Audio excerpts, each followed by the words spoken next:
Hi there, welcome back to the channel. Now, I know I've been gone for far too long, but I promise you it's all good things that have kept me away, and I've got a load of really interesting things to show to you over the coming weeks. So, without any further ado, let's dive right in and get started.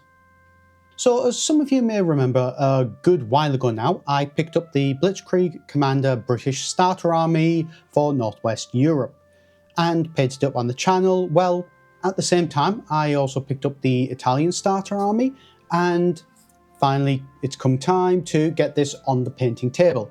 So much like the last one, this box comes packed with an absolute load of models to give you a well-rounded selection to kick off your collection.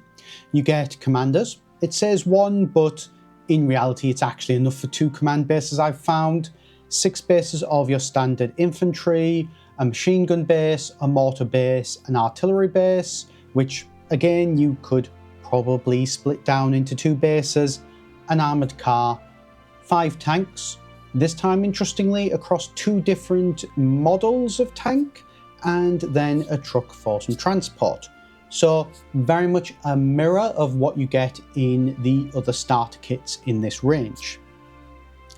Everything is cast in metal as is standard for Pendraken miniatures, and despite these being 10mm scale, the level of detail is what we've come to expect from Pendraken. To which I mean the faces for the infantry are for the most part lost, but everything else is nice and crisp and clean detail. Admittedly, plenty of the turrets need straightening, and some of the tanks, machine guns in particular, were really delicate, so watch out for those. But a knife or something rigid like that, then you can straighten them out. It's not too much problem if you're careful.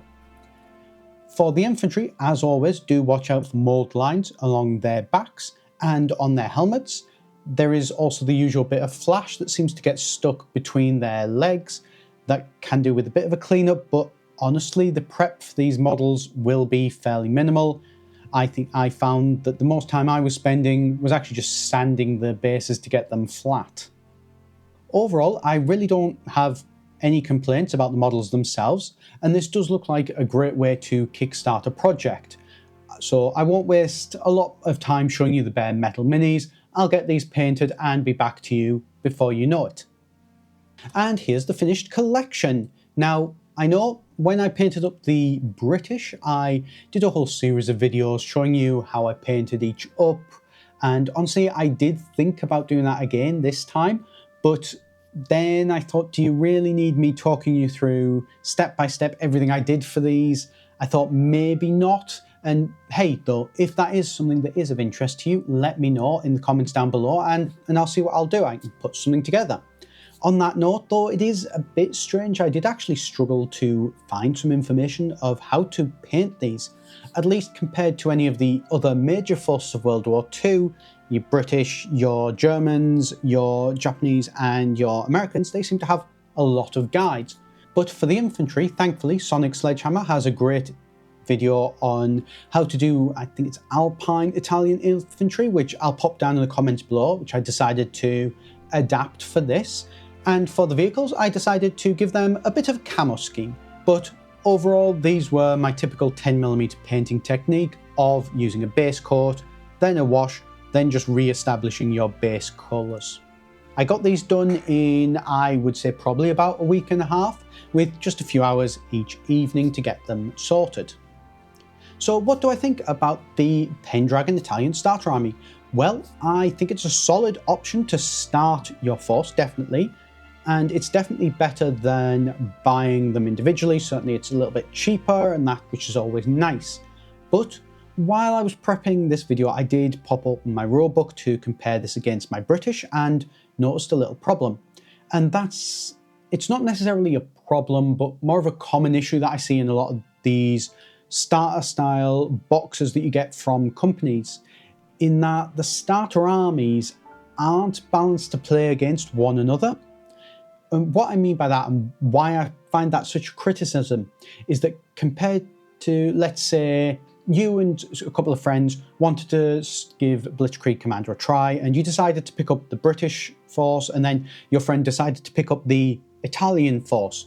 While you will each have the same sized armies, and when you initially put it on the table, it might look like you could just dive in and get playing and learn the rules, and you certainly can do that, but you will quickly learn that there is a bit of a problem. Looking at the rules, the Italian tanks and the artillery are noticeably worse than their British counterparts, and are suitably cheaper in points value to represent this. But it does mean that if you just line up these armies against one another and walk them towards each other and have a bit of a shoot up, then the Italians are going to be at enough of a disadvantage where it's actually likely that the British will come out the victors most of the time.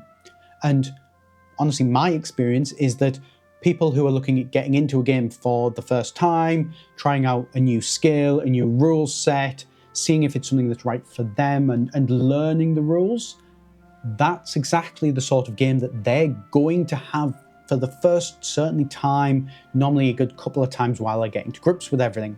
Which, if one side feels like they didn't have a chance in any game from the very beginning, well, that's going to mean it's much more likely that they're just going to chalk it up as, yeah, this is an interesting game, but it's not for them, and they'll move on and they'll try something else and ultimately bounce off your game.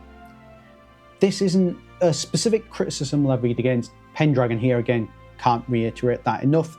It's true for most of these starter style products I've found, and I get that as a company you want to sell these products for the same price regardless of force. That absolutely makes 100% sense, and you want them to be equally sustainable for the company. You know, Pendraken is not a massive company. It can't necessarily just absorb losses or anything like that.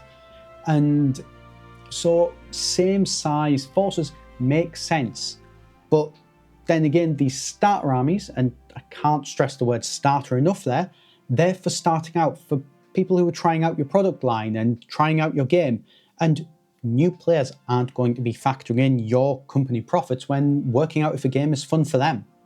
So sure, you could offset this issue by giving the Italians better defensible positions, or choosing or maybe perhaps designing a scenario which will play to each side having slightly different objectives, and somebody who's more experienced will spot that imbalance and be comfortable making those tweaks to make things a bit more interesting for both sides. But again, this is a starter product, not an experienced product, and you can't assume that the intended audience for a starter army will be comfortable making those sort of changes, or, to be honest, even think to do it in the first place.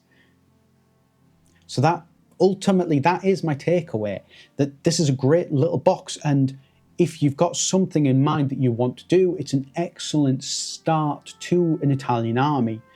But if you're getting one of these as maybe a group of friends or something like that, trying out Blitzkrieg Commander, seeing if it's something that's right for you, then this isn't that kind of starter product. And that really isn't clear from the packaging, and I do think that Pendraken, as with, again, a lot of companies, could do a better job of making that clear for a new consumer coming and buying the product. So, what do you think? I'd love to know your thoughts on this, and starter armies in general. What are they for, and how would you use them? I think that I do definitely want to do a battle report with these two armies now and show you how I would go about balancing these two forces. You know, kind of a put my money where my mouth is kind of deal. If I've got a problem with this, let me show you what I would do to fix it. If that's something that you'd be interested in, then, you know, recommend hit the subscribe button down below. As always, while you're there, consider hit the like button, all that sort of stuff. It does really help out. Until next time, thank you very much for watching. I'm Brett here at Tabletop Sagas, and I'll see you next time.